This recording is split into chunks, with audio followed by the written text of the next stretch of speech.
আপনার টিকটক অ্যাকাউন্টে কোনো সমস্যা আছে কি না খুব দ্রুতই চেক করুন। মাত্র 2 মিনিটে আপনি টিকটক অ্যাকাউন্টে যদি সমস্যা থাকে তাহলে সেগুলো রিমুভ করতে পারবেন। চলুন তাহলে ভিডিওটা শুরু করা যাক। আর ভিডিওটা শুরু করার আগে যদি ভিডিওটা আপনাদের ভালো লাগে ও কাজে লাগে তাহলে অবশ্যই আমার চ্যানেলটিকে সাবস্ক্রাইব করবেন। চলুন তাহলে ভিডিওটা শুরু করি। প্রথমে আপনাদের টিকটক অ্যাকাউন্টটা ওপেন করবেন। ওপেন করার পর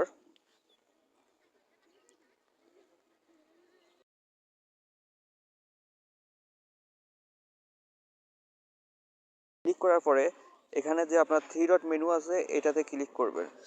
তারপর স্ক্রল করে একটু সেটিং অ্যান্ড প্রাইভেসি এইটাতে ক্লিক করবেন। ক্লিক করার পরে একটু স্ক্রল করে নিচে নামবেন। নিচে নামার পরে এখানে সাপোর্ট লেখা আছে এটাতে ক্লিক করবেন। ক্লিক করার পরে সেফটি সেন্টার এটাতে ক্লিক করবেন। ক্লিক করার পরে এখানে অ্যাকাউন্ট স্ট্যাটাস আছে এটাতে ক্লিক করবেন। তারপর দেখুন আমার অ্যাকাউন্টে একটা ওয়ার্নিং আছে।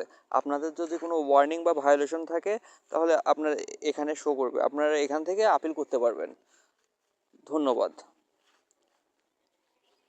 ভালো থাকবেন।